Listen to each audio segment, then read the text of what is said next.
The inaugural function of the International Conference on Future Ready Farming, Climate Smart and Resilient Agriculture Solutions.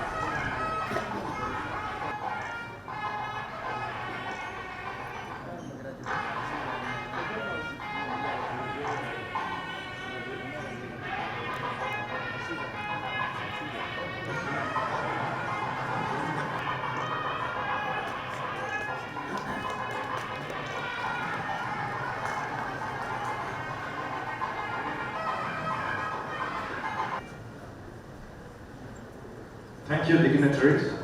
An epitome extensionist who carved a niche through his own sphere of excellence in open and distance education. His cascading projects speak volume upon him. A workaholic international conference.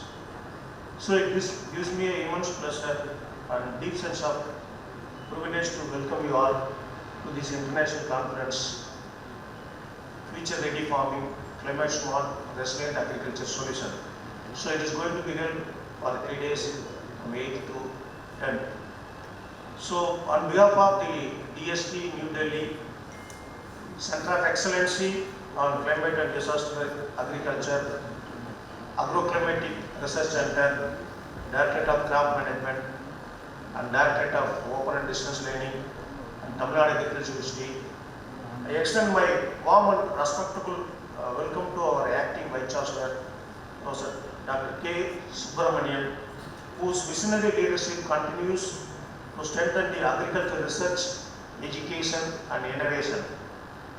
I warmly welcome our conference chair, Dr. B. Geeta Lakshmi Madam, former Vice Chancellor of PNAU, whose guidance and encouragement have been instrumental in shaping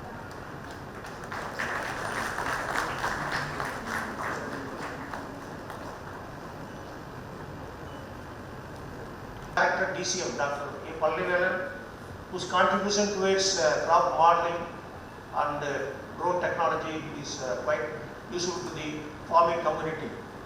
So I extend my heartfelt welcome to our Attorney Director, Dr. Sheikh N. Meera, Hyderabad, and also Dr. A. Velmurugan, ADG NRM.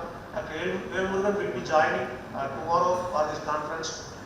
So for their valuable contribution towards the technology-driven and sustainable agricultural development. So it is our great honor to welcome our distinguished keynote speaker, Professor Dr. Vijaya Gopal Kakani from the University of Florida, USA, whose pioneering research in the crop physiology and climate resilient agriculture continues to inspire the global scientific community. So a warm welcome to our eminent plenary speakers, Mr. Govindraj from Alliance of Biodiversity International, CR, Dr. Surendra Singh Chauhan from University of Melbourne, Australia, Professor Tawa Palasamy from University of Newcastle, Professor Sambasivam Kuriyanan from University of Southern Queensland, Australia, then Dr. K. Umashankar from Japan. So, and we welcome all the invited speakers who travel from different parts of the world to share their knowledge and skill experience with us. The presence is truly elevates the scientific value of this conference. So I welcome all our university officers, all our retired professors of the Department of Agrometallurgy, and also I extend my warm welcome to all our distinguished scientists, professors, researchers, extension professionals, industry representatives, research scholars, then postgraduate students, delegates from universities, research institutes, government organizations and the private sector across the country as well as abroad. So a special word of appreciation goes to our organizing committee. So without this organizing committee, you cannot do anything because for the past 6 months they are wandering here and there and they are struggling a lot to organize this conference in a successful manner. So my special word of appreciation goes to our organizing committee, technical committee, faculty members, staff, research scholars and dedicated student volunteers. So your hard work and commitment and teamwork have made this conference a reality.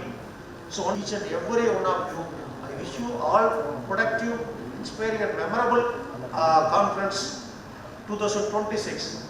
Welcome you once again to Tamil Nadu Agriculture University for this international conference. Thank you very much. Thank you, sir. Now we kindly request Dr. S. Palanivelan, Director Crop Management, TNAU.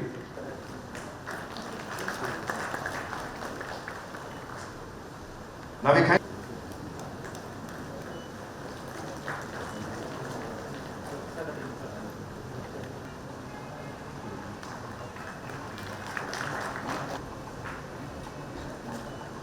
Management TNAU to welcome Dr. Mr. S.S. Vasigaran, General.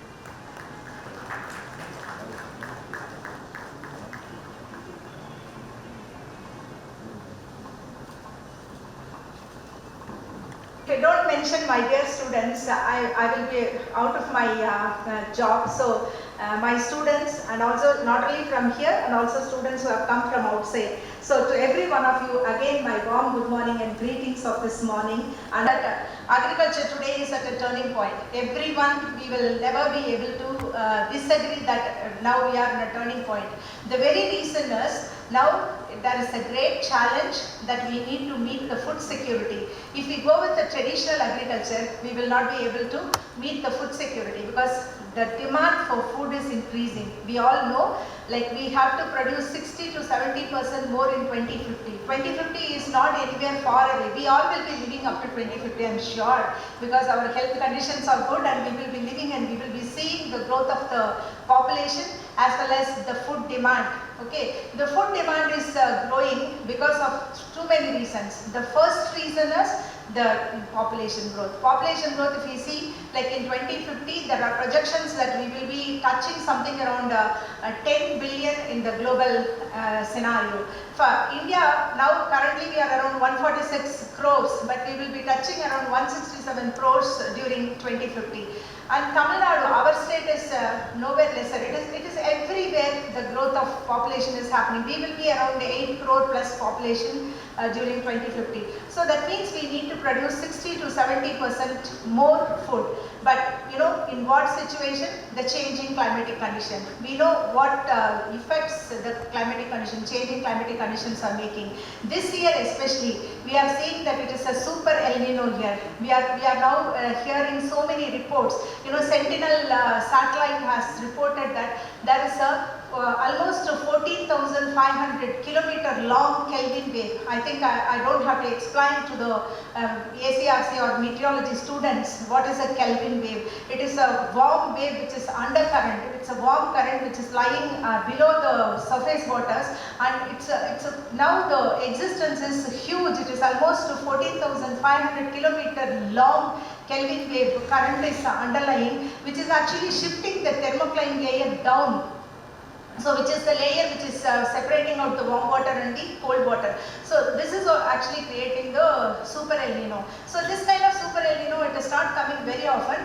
Of course we had this super El Nino in 2015-16, and before that also we had, and we know what are the impacts. It is not that India will have very less rainfall. It will impact the global weather for sure, but you know, it will also there will be positive sides and negative sides. In India, whenever there is an El Nino, we used to say that the southwest monsoon is going to be lesser and the northeast monsoon is going to be more. But it is not a kind of a rule. It can happen in any way. Only thing is, like, the distribution of rain may not be happening in a good manner, but we will definitely get rains.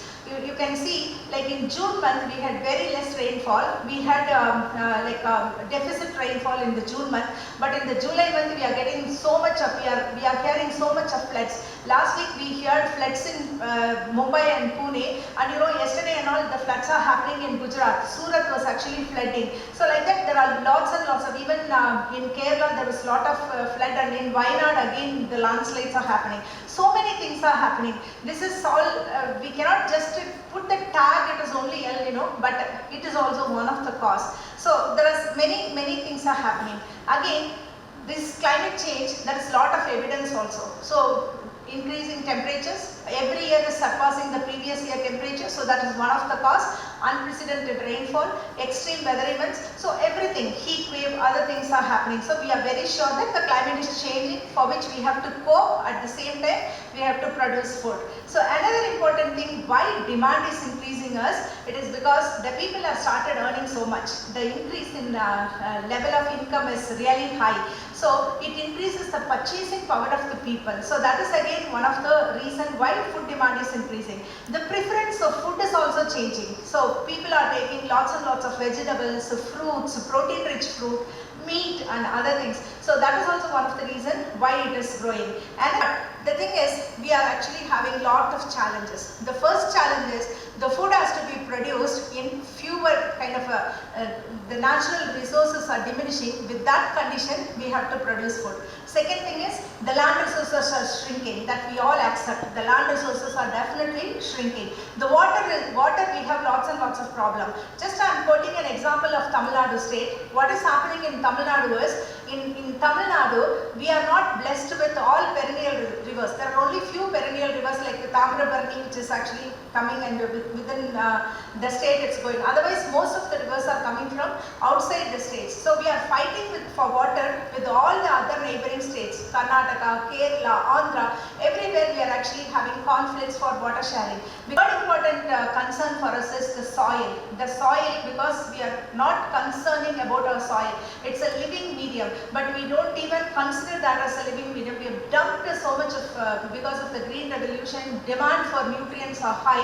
So we have dumped green fertilizers and chemicals. So our soils have become almost inert, and the organic carbon content is less than 0.5% now. So it is time that we need to think over, we need to recoup our soil with enough nutrients through organic way. So we have an organic department. I'm seeing Murli sitting over here, who is heading the organic department. And now we have to find out climate resilient organic cultivation system so that we can increase the kind of concentration of organic carbon. Another major issue is yield stagnation. Now whatever the inputs you dump, the yield is becoming stagnated. So that is again another important issue. Biodiversity loss is another problem we are seeing because the genetic potential, we are not able to exploit it because of the loss of biodiversity. Pest and disease, now it is one of the major threat we are seeing because of the changing climatic condition. The life cycle is increasing. Within a year, the fecundity period is lessened, and then the life cycle is increasing to a greater times. So the pest and disease problems are really more. And then the labor's wages problem, increasing cost of cultivation, market intelligence, and then the supply chain management, everything is becoming now it is the biggest challenge. But it is not only challenge, we have got lots and lots of options. So in that option, we have to keep that in mind. Sustainability should not be an option, it should be a rule. We have to keep sustainability as a rule whenever we think of options. So which means we have to protect our natural resources, at the same time we have to increase the productivity. We have to reduce the greenhouse gas emissions so that we can be sustainable in our activities. Second thing is, the farmer's income has to be increased with minimal risk, for which what are the activities that we need to do, that we have to bring in. Climate risk, if you want to manage climate risk, crop insurance become one of the important area where we have to concentrate work. We have to bring in novel products for the crop insurance so that the farmers are gaining more when there is an extreme event. Another thing is technology. Now the technology is becoming the savior, and without technology we will not be able to do anything. First thing is data-driven farming. We are now going all with the evidences. Data-driven farming for faster decisions, we are going with that. Then artificial intelligence. Artificial intelligence is playing a greater role, especially in department like Agroclimate Research Center, where forecasting depends upon the artificial intelligence. Drones, Palanivelan himself has created RTGS, right? What is it? Yeah.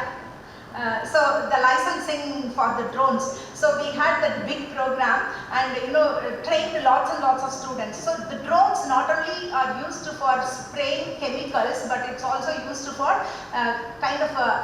managing the situation, assessing the impacts, everything it is being used. So that's also one of the important area. IoT sensor, our crop physiology department has done a lot of work on the IoT sensors and also water technology center, and precise irrigation, precise nutrients, all those things are the order of the day. So the satellite imagery again Dr. Palnivellan and his team did a wonderful job, like area extension of rice and other crops, how much area is being cultivated, what is the crop status, what will be the yield, all those things that they have been doing a lot of work when he was in WTC, when he was in remote sensing, and now currently also he must be continuing that job, I believe. And the future food system, rightly the conference has been organized, that should definitely take care of some of the things like climate resilient crop varieties. Of course, the breeders have got lots and lots of role, not only climate resilient crop varieties, but also fortified varieties so that we touch the nutrient requirement as well.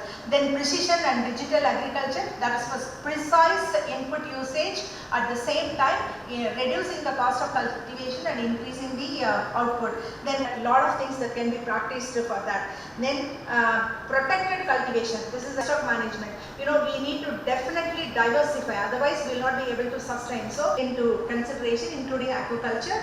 Then circular bioeconomy, without wasting anything, taking forward all those things. So for all these things, the Tamil Nadu Agricultural University with the CARDS director who's sitting in the front, actually we have been doing a wonderful job, continuing. I'm very happy to Subramaniam, thanks Subramaniam for giving the support even after my tenure. This program is one of the iconic programs taken forward from the Tamil Nadu Agricultural University. So the climate informed policies, these are certain things. So creating a center of excellence in agroclimatic center in Tamil Nadu Agricultural University on the climate and disaster resilient agriculture. That is the name of the center of excellence. So this was submitted to DST for funding support, and it is for the CHEST division, Climate Energy Sustainable Technology division, under National Mission on Strategic Knowledge for Climate Change. So that's where we submitted the proposal, and DST was kind enough to support for this proposal, and Dr. Balu is the principal investigator of the proposal,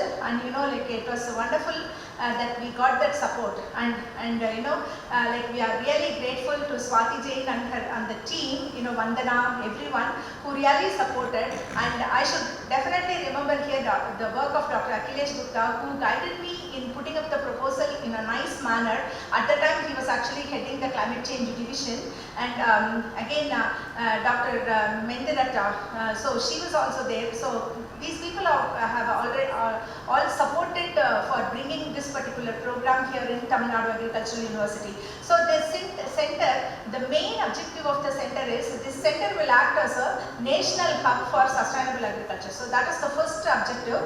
Then it will develop climate resilient technologies, especially to take over climate smart practices. This will create a decision support system, including everything, weather information, pest and disease information, everything. So decision support system will be created. This will promote sustainable agricultural practices to address climate variability, weather variability, everything. And then it will integrate research, digital technologies, capacity building and policy support.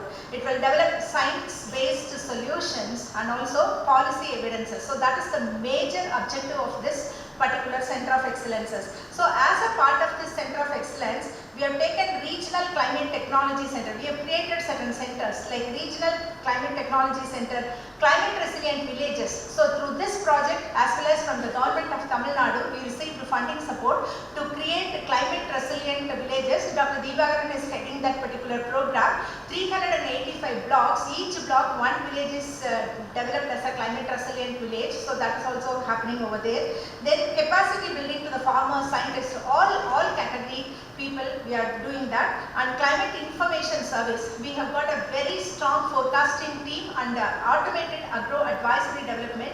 Currently we have reached more than 12 lakh farmers. So this agro advisory service is definitely doing well.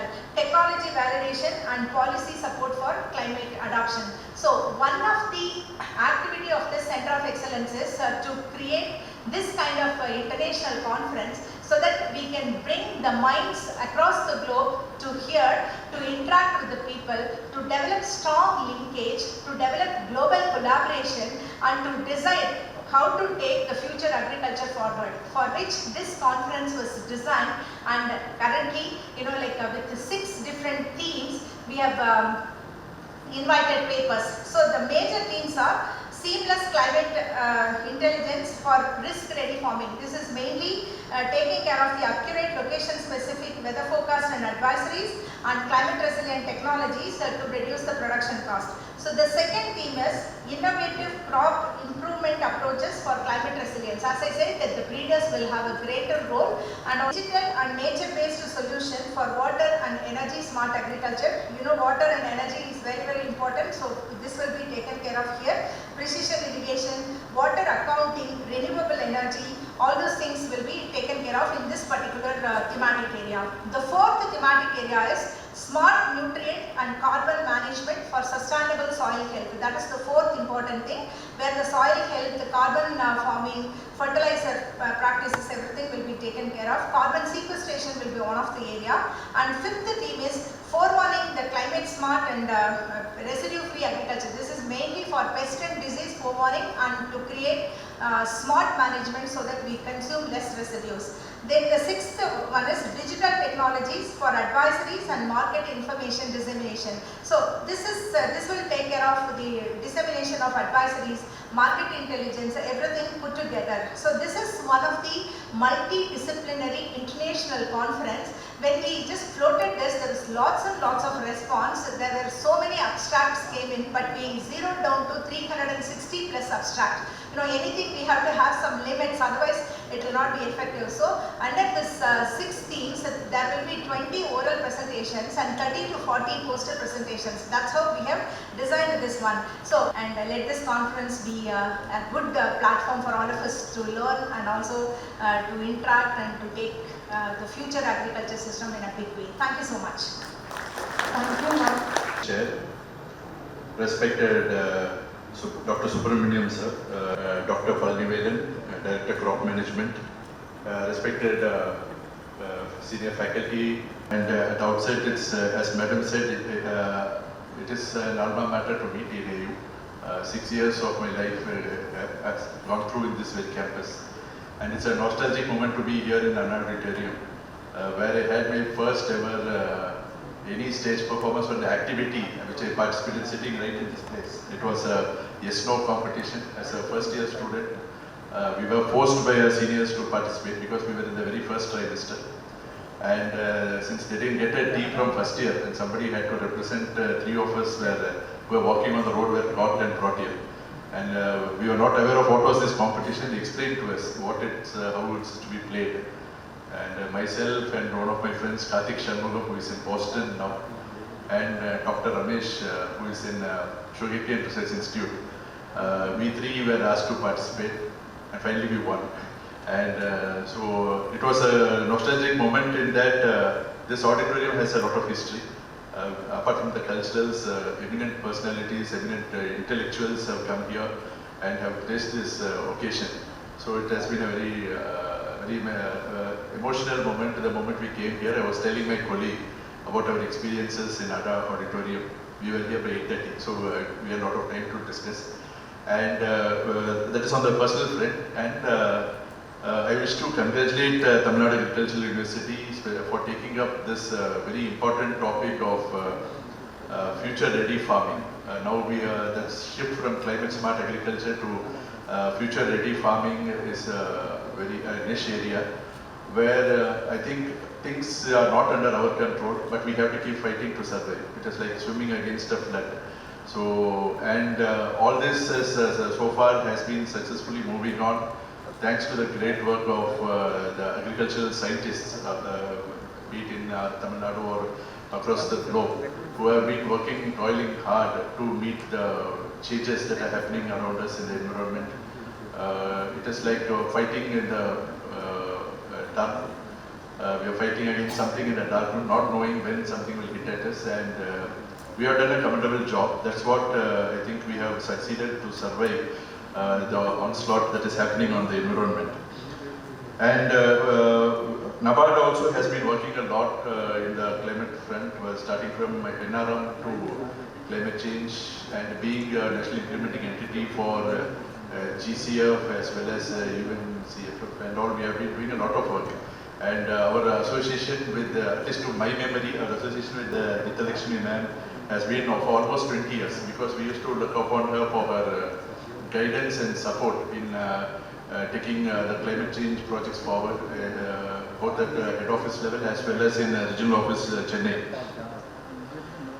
And of late, NABARD's main focus has been on climate change as well as agri-value chain, because we see these two as the main areas, all other things being bundled within these two, which has the future for taking care of the welfare of farmers as well as the nutritional security that we are all looking forward. India has progressed substantially in agriculture. Today we have started exporting food to many of the countries from the position what we had seen in the late 60s, the infamous famine, and then subsequently the wonder of food revolution, green revolution that we had through Dr. M.S. Swaminathan and his team. And today we have moved to a comfortable position thanks to the great work that has been done by all our seniors, predecessors, ancestors, and the present lot of scientists. And notwithstanding, I think the most important being the farmers, who have always been ready to accept the technology, sometimes by wish, sometimes by force. Farmers have been adopting whatever we have been giving. And that is one of the main areas where we are concerned, because whether the farmer earns or loses, whether he has a profit or loss, he keeps clinging on to this profession, and which is keeping us all alive and active and running till date. And while mitigation, climate mitigation is one area, I think climate adaptability is another major area where we have to educate our farmers. The extension has a major role to play.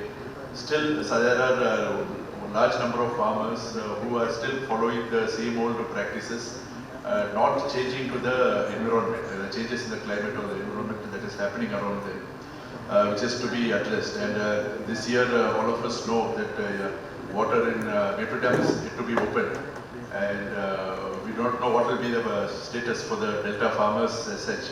But this is a reality. It's a harsh reality which we have to accept and move on and keep reacting to it. So all of us have to collectively join together and take it forward. And we have been focusing on working for climate change and value chain projects in Tamil Nadu.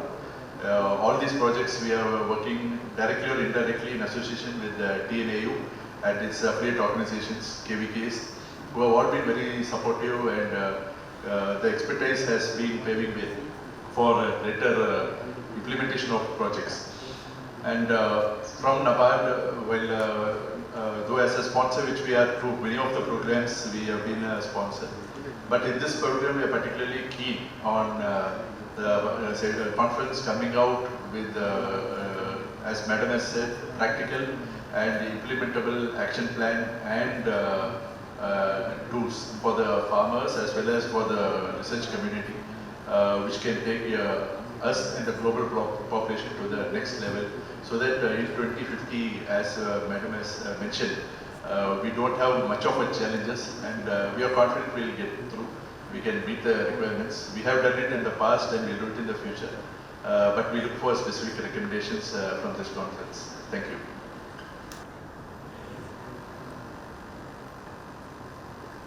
Dr. Vijay Gopal Kakani from University of Florida, Director of Atari, Secretary, and the Director of ODL, University Officers. It's really a proud moment to stand here. That is on the eve of this international conference organized by the Center of Excellence from the Directorate of Crop Management, that is Future Ready Farming.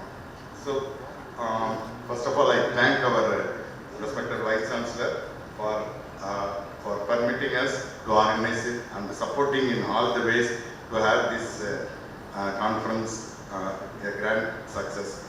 Then, regarding the concept on this future ready farming, Actually, we have a great group that is on interdisciplinary nature. So we should concentrate on a major aspect, that is the data collection. So for all the climate-based farming activities, we should have precise data. So for that, we have network of automatic weather station from the IMD, and then now a lot of private players are coming. And through the WINS program, Government of India is setting up a huge network of this automatic weather station. Even I request our Director Attari to permit the recent request from IMD to set up the automatic weather stations in all the KVKs. Besides, we are also working with the Center of Excellence on AI from IIT Roper on establishing a great network on this automatic weather station. So that we will have the high resolution rainfall product as well as the data on different weather parameters. And further, till we saturate with the high resolution data set, we should think about substituting. I request all the participants here to concentrate on satellite based products for substituting this automatic weather station based weather parameters, so that we will have the precise weather information, so that our forecast as well as the advisories will be very precise at micro level, that is at village level. Because of this, we are not in a position to approach at individual farm level advisories, especially with the weather data sets. Then already TNA is known for its forecasting capabilities. Even though we are getting the forecasting from IMD, we have our own weather forecast at a village level, that is at a 3 km for a medium range weather forecast. But I request all the participants to discuss thoroughly and come out with the solutions for increasing the accuracy levels, because all our forecasts, seasonal forecast, we have the accuracy level at around 70%. Then the village level forecast or medium range forecast 80 to 85. So we should think about ensembling different forecasts which is available across the globe and come out with the forecast which is of accurate in nature and a timely forecast. Then our climate science team, we all have the climate projections. So the climate projections we have at a different scenario, but we are doing it for quite some time, but we have not assessed what is the accuracy level of the projections. That even we had discussion, our Vice Chancellor was also instructing what is the accuracy of our projection in the last 10 years with the observed data sets. That also we have to consider while we are going for projections. Then that validation has to be taken up. And the other thing is forecasting the extreme weather events. In that we are lacking a lot.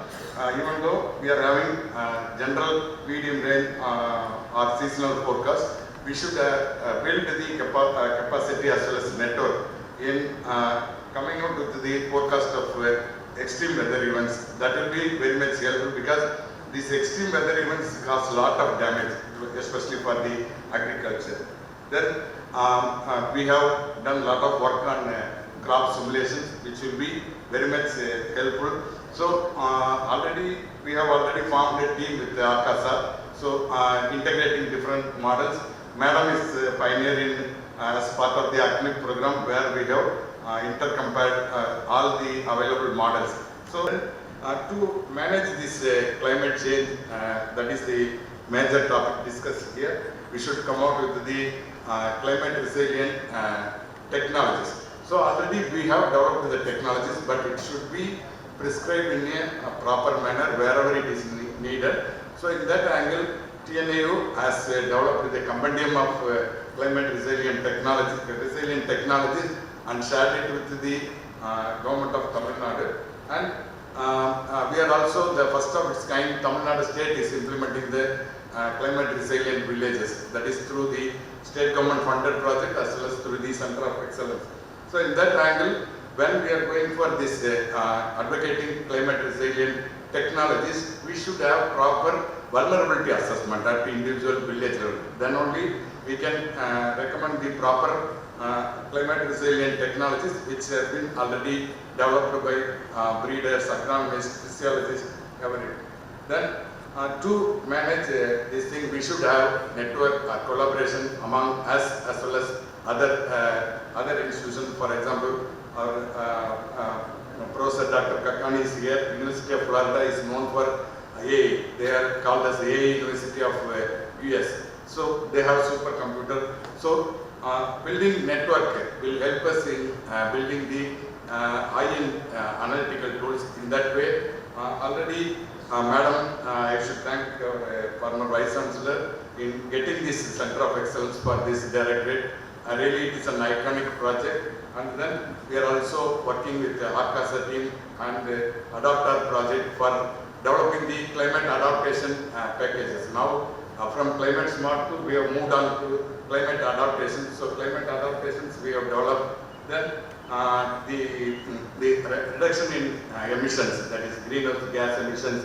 TNA is operating many projects from the Directorate of Crop Management, that is through the Temasek funded project, then the CARTS, then CWGS, and from the Director of Research also. So we are operating many projects to assess and find out the climate resilient practices which can result in reduced greenhouse gas emissions. Finally, to overcome the impact of the disasters and other damages in agriculture, we are operating a big project on crop insurances, integrating remote sensing with the crop models. So I request all the participants to interact in these aspects thoroughly and form the groups and come out with the recommendations which will be very much suitable for policymakers as well as farmers to come out with the climate resilience in this era. Thank you. I'd like to speak for 3 or 4 minutes as the time was given to me. The kind of contribution which this group is making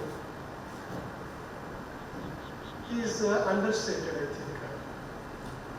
During 1991 to 2023, the kind of losses happened to agri-food system across the globe amounts to $3.96 trillion US dollars. That means we are addressing on an average 99 billion US dollars proposition by way of gathering and discussing about, which comes to around 4% of agricultural GDP globally. And now when these kind of losses were witnessed, when climate change did not accelerate this much. Now in last 2-3 years, if you have seen, the accelerated impacts, adverse impacts of climate change is evident across the globe, more so in case of Indian context. So the contribution, factorial contribution of the group, which is trying to build climate resilience in the agri-food system, particularly in the smallholders context, who contribute to 1/3 of global food production, and also like who are most vulnerable to climate change. That is something which we are addressing. I really feel honored to be part of this kind of international conference where we are trying to articulate the most innovative ideas so that the impactful futuristic interventions could be planned from this prestigious Anna auditorium. That said, maybe like if you see like the digital agriculture and digital tools transformation that has happened in last 30 years, whether it is artificial intelligence, machine learning, blockchain technologies, unmanned aerial vehicles as ma'am is mentioning, a journey from IoTs to Internet of Farms. Now people are talking about digital twins, and you name anything that is no longer a buzzword. And if at all there is immense contribution that could be realized or harnessed with digital technologies, it is going to be in building the climate resilience. And I hope that during these 2 days of deliberations, we will be in a position to, apart from among many others, we will also be in a position to call out Why? Because if at all any innovation in agri-food system has to come, I always say it should come from Tamil Nadu Agriculture University. That has been witnessed for last 100 years or so, and the world is looking towards Tamil Nadu Agriculture University, more so the Tamil Nadu as a farming community, to see what kind of innovations are best fit models for building the climate adaptation. And there is a recent synthesis from the developing countries of last 30 years experience, which I happened to do during my brief stint at International Fund for Agricultural Development. If you see simple mobile and cloud computing services to the smallholder farmers in Asia and Africa, it is quite possible to increase the productivity to the extent of 15 to 20% and income to the extent of 25 to 30%. When this can happen with a simple mobile and cloud computing, even in the African context, the future phones, USSD and SMSs, what best could be done with mobile and cloud computing in a country which has built a strong agri stack with maybe more than 10 crores of farmers registries. And maybe more details we would like to discuss during the plenary talk. But the point which I am trying to make is, in last 30 years of digital agriculture journey, we have been focusing on digital agricultural services. Now the world is moving towards digital intelligence services. And I really want to see at least a couple of projects coming out of this conference, maybe ideas, maybe concept notes, as far as harnessing the digital intelligence concepts are concerned, so that the smallholder farmers in India will try to get accessible, practically applicable and affordable solutions in their field. That is something which I would like to put forth during this inaugural session. And we all know that India is having the great strength in terms of digital public infrastructure. As I was mentioning, 10 crores farmers database registries are already ready, and maybe like during previous PM Kisan releases, every single farmer received PM Kisan funds through maybe those registries. And also you think about crop husbandry, sowing registries and many other like complementary services that are already in vogue with the AgriStack. I really feel that this climate resilience as a layer, intelligent layer, if it can be integrated with this AgriStack, wonders could be done. And I am coming from Indian Council of Agriculture Research, where we like 151 Krishi Vigyan Kendras were involved in last 8 years in what is known as National Initiative for Climate Resilient Agriculture, where in last 8 years we have demonstrated 3.78 lakhs of technologies, climate resilient technologies across 4.83 lakh farmers directly. And imagine like the kind of impacts which a simple frontline extension of maybe 151 kVKs could do. And mainstreaming this kind of national initiatives at the state level and also at district level and block level and village level and farm level requires huge amount of like data and intelligence. And that is something which I am going to speak during my plenary talk. And I would like to thank the organizers for giving me this wonderful opportunity. And we are here to learn, and also like in whatever best possible way we can actually involve the Krishi Vigyan Kendras of Tamil Nadu. We would like to more than be willing to undertake such activities so that the climate intelligence for dryland or maybe like climate resilient farming will be a reality with the efforts of all of us and also with the kind of teams which are existing in Tamil Nadu. Thank you very much, the organizers, and also good luck to the conference. Thank you. Well, to be back on the campus here, and thank you, Nation. I told him I'm on vacation in India, but we need to remember that whatever we do, either we do AI or either we do crop modeling or we do remote sensing or we do Precision Ag, our ultimate stakeholders or recipients of our technologies are the farmers and the farmland. And whatever we can serve and do so that a farmer can make 1,000 rupees more or $10 more per acre, that's well served.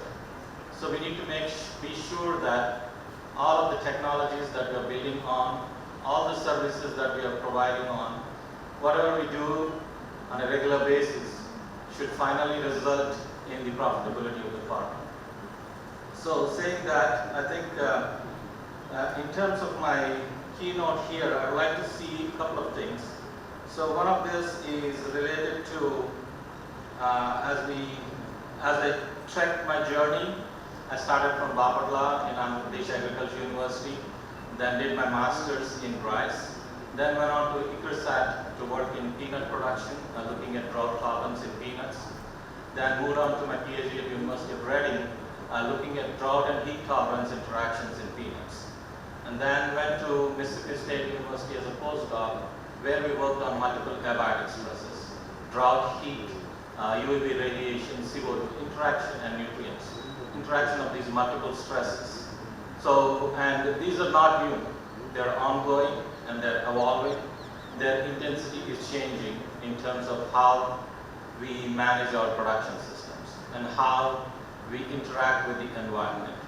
These are changing quite rapidly, and we need to be ready for the future, because if you have looked at the past few days, IMD advisories. So one day we don't have rain, the other day we have floods. So this is the type of climate that we are dealing with, sitting in AC rooms and AC offices. But the farmer is facing them on the field in terms of managing the crop production.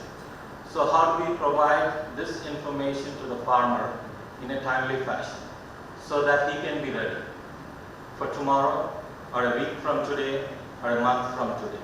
So how do we make sure that all these advisories are benefiting the farmer? So at University of Florida, we are called as the AI University, as Dr. Palnivelan said. We partner with NVIDIA. One of the co-founders is an alumni of University of Florida. So we have the fastest supercomputer in the public university system at University of Florida. You are all welcome to collaborate. The services would open up for you if you want to do. But I think India is nowhere behind. The government of India is setting up huge supercomputing facilities, not just for physical sciences or medical sciences, but even for agriculture. And I think it's much cheaper to run these simulations and these AI-based models here in India compared to the US, as long as you make use of those technologies. So, and in terms of some of the future farms, what is happening right now is we are moving from, say, crop models to precision ag to digital twins. So how about having a digital twin for each farm in India or in the US? That's possible now because of the computational power that we have and the amount of information that we have collected so far. These digital twins can be developed for each farm so that we can provide advisories to the farmers on the farm basis, rather than doing it on a regional basis or on a village basis. And the combination of technologies, integrating satellite data, integrating data from drones, weather forecasts, and lots of sensors. Just Dr. Palnivelan mentioned about working with IIT Roper. Their goal is to set up about 3 lakh smart weather stations across the country. So that's a huge network of weather data that India would be generating to provide advisories for the farmers. And on top of that, if you put in artificial intelligence, combined with market information, that's very critical for a farmer, where to sell the produce, when to sell it, so that he can gain the maximum benefit of the produce. And then on top of that, now every farmer has a cell phone. If you can bring them into your data collection network, the farmer observations would be the final layer that you can put on in terms of providing those advisories to those farmers. And some of the other things I'll be discussing in my talk later on in the plenary session. But I think the University of Florida is open for collaborations. We've been working with several universities here in India and also with ICR. We're in the process of signing an MOU with ICR. And these future farms would not be the same the future farm would not be the same between US and India, depending on the needs of the farmers. So we have to design them for the location and also for the needs of the farmers.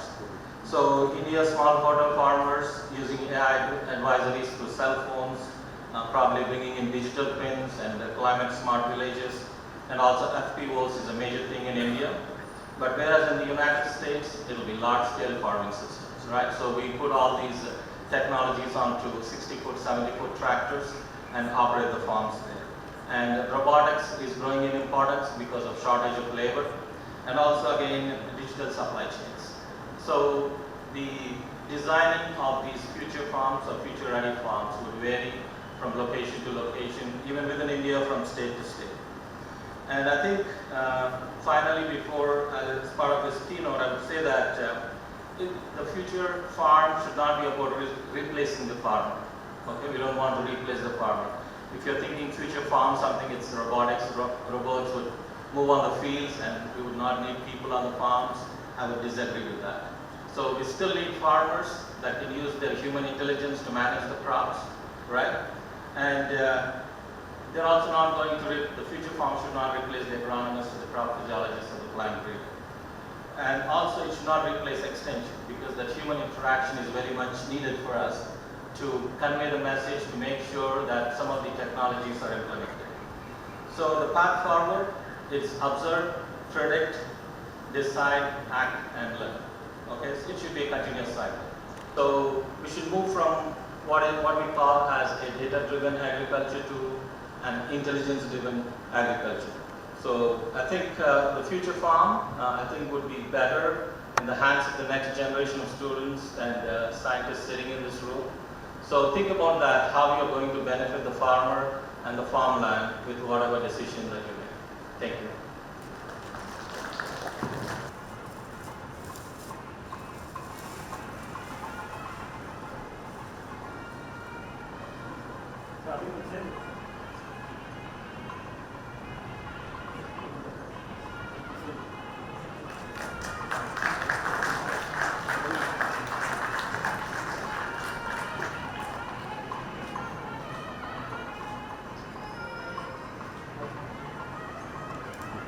Very good morning to all. At the outset, I sincerely express my gratitude and as well as thanks to the organizer for giving me the opportunity to inaugurate this international conference. Most respected Madam, former Vice Chancellor, my well-wisher, for participating in the international conference based on our invitation, and also bringing weather change in the climate change conference. Respected Director Attali, I always used to admire him whenever I used to participate or share the dais with him, because no one knows whether he is an agronomist or extension or no one can sense his discipline from his speech, because whenever he was assigned with that task, he talks like an agronomist, he talks like an extension man, everything. I welcome you, sir.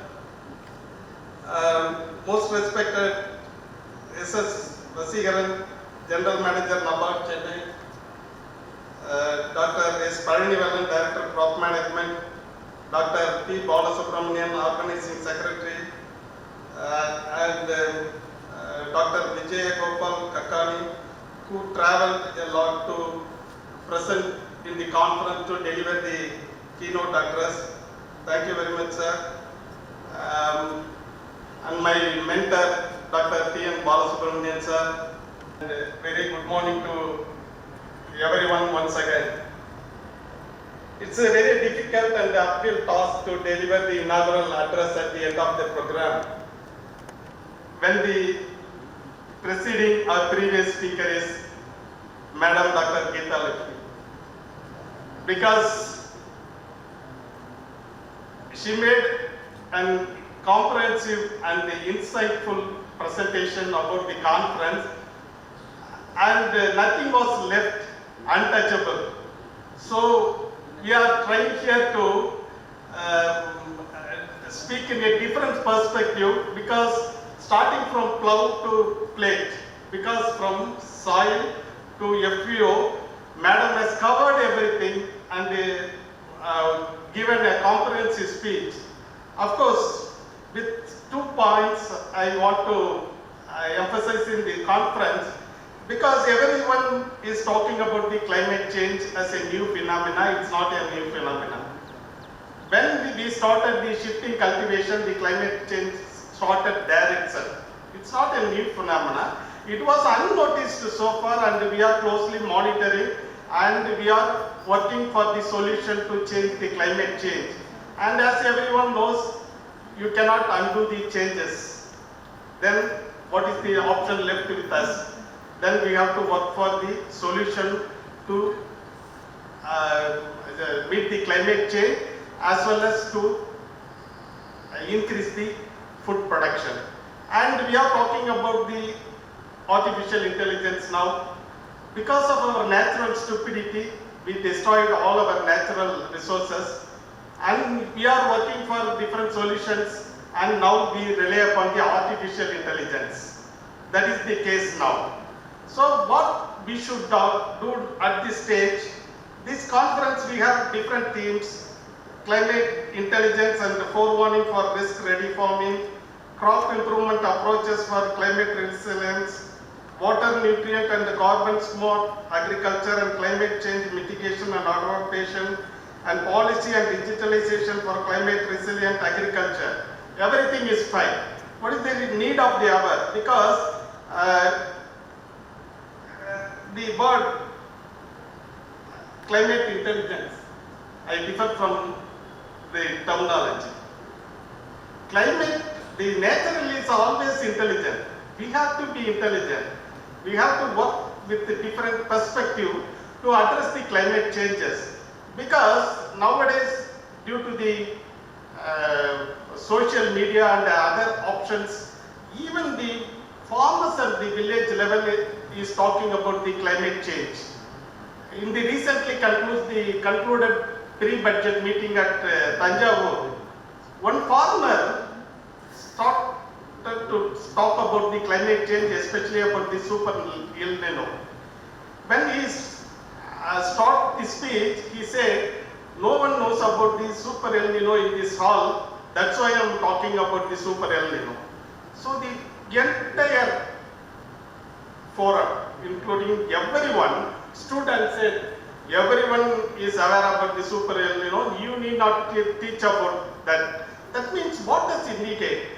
They expect more from the researchers, because we talk about the solutions, and before that I always used to emphasize that we have to improve our forewarning system.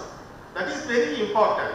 How they can, because the farmer can, we need not talk about the super El Nino, because as Madam said, it's a different complicated system based on the ocean and everything. As you know very well, Pacific Ocean is 16.3 million square kilometer. The area is higher than the total global area. So it has a great impact over the climate variables in the land. That is there. When during the month of April, May, there was a forecast that this year there would be a super El Nino.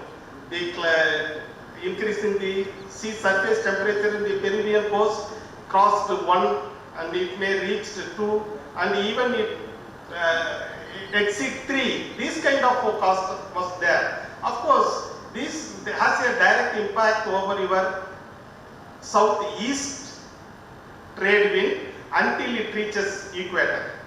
Then it becomes southwest monsoon.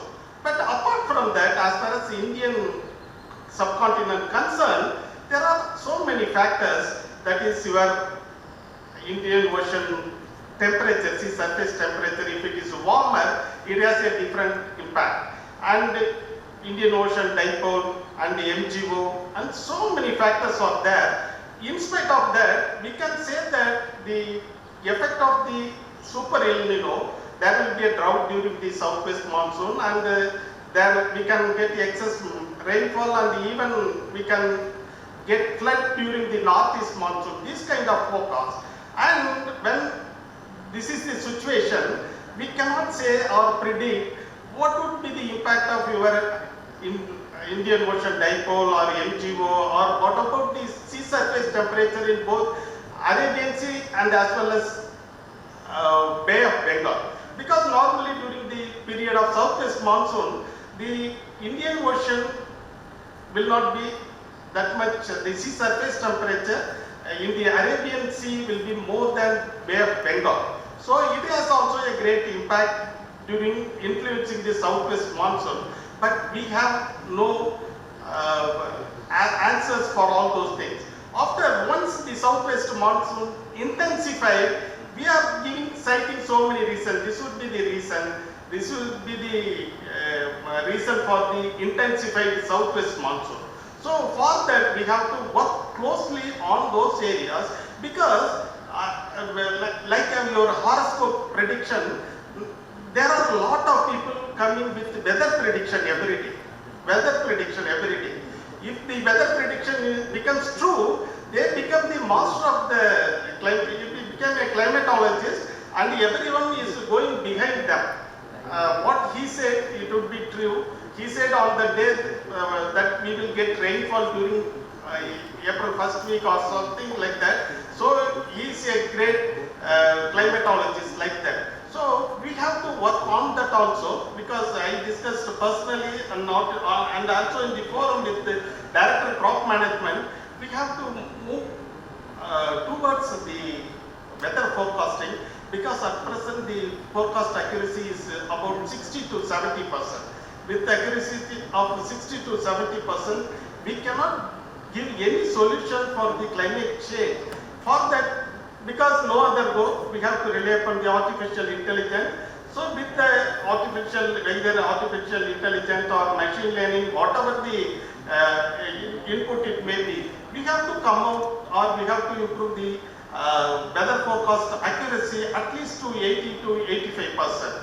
Or otherwise, during this kind of time, our intervention is very much needed for the farmers for the crop planning.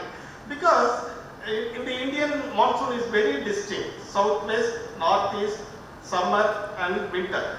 It is very distinct. But as far as the rainfall observation, we are talking about that there will be a shortfall during the month of June, the forecast, and excess or normal rainfall during the July because of super El Nino.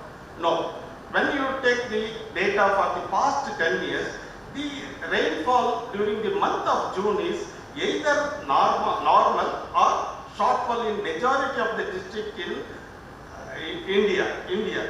For that we have to re-look into it or reorient it, because the onset and withdrawal of monsoon is already fixed June to September.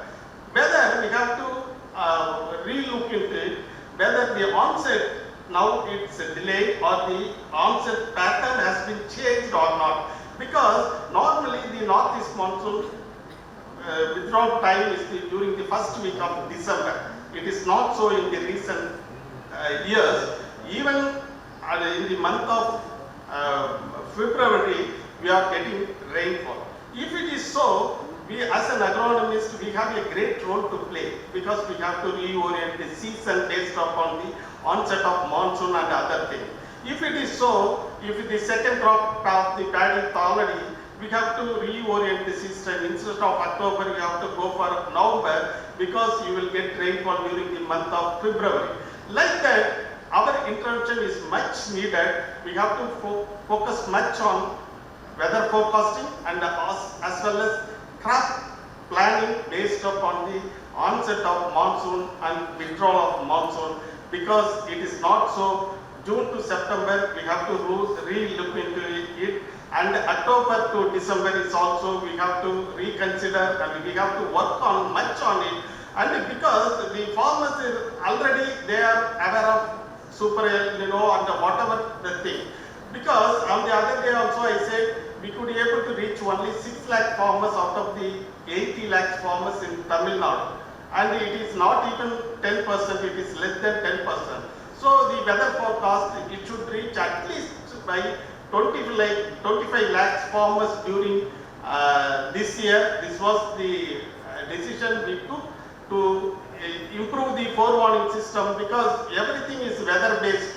As my mentor during 2000, he used to say weather wise, otherwise no wise. Because we have to be weather wise, because farmers are wise. That is the major thing.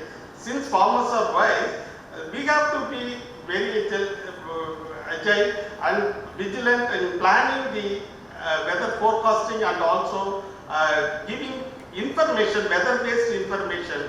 And also, we have already given permission to the ACRC for starting an open account in social media, and the scientists can address. This is the weather situation today. You may get rain. You have to plan, because sending message or information, weather-based messages to the farmers, because everyone is busy nowadays, they don't have time to read or write. Because whenever they open the mobile, all the information they want to be on their dashboard. Otherwise, they will not go on search for other details. So we have to plan like that. I hope that I don't want to take much time. I am confident that deliberation during this conference may address. I cannot say that we can come with a solution or the other things, and we can deliberate and we can plan what we can do for these kind of things in the future agriculture to address the climate change. This can be one of the solutions which we can be discussed and arrive at this conference. And as we discussed, we have different experts from different subject, and this outcome of the conference will contribute significantly to strengthen the climate resilience.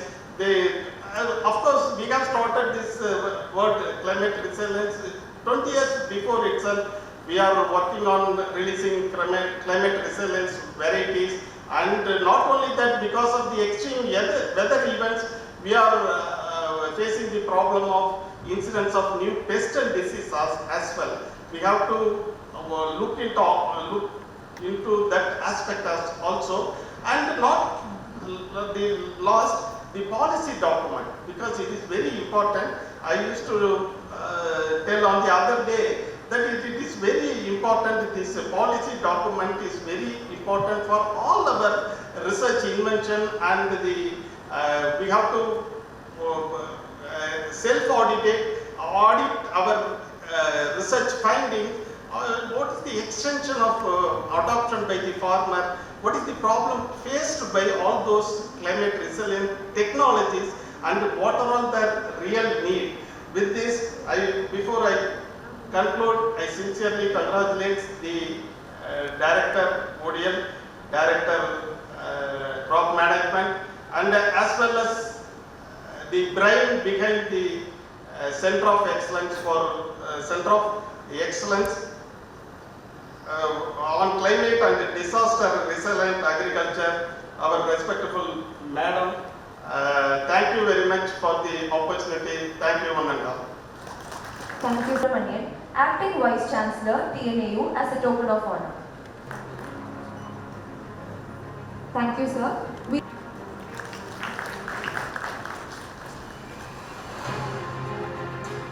Now, Dr. K. Subramanian,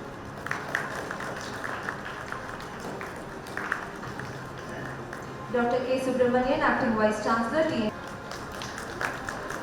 Dr. K. Subramanian, Acting Vice Chancellor, TNAU, to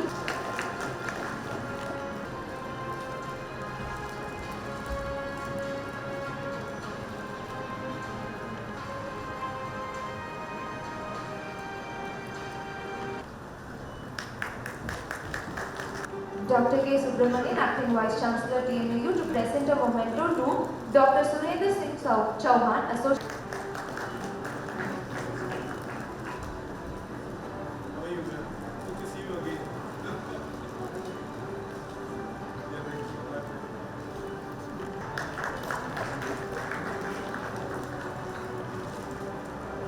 Dr. K. Subramanian, Acting Vice Chancellor TNAU, to present a memento.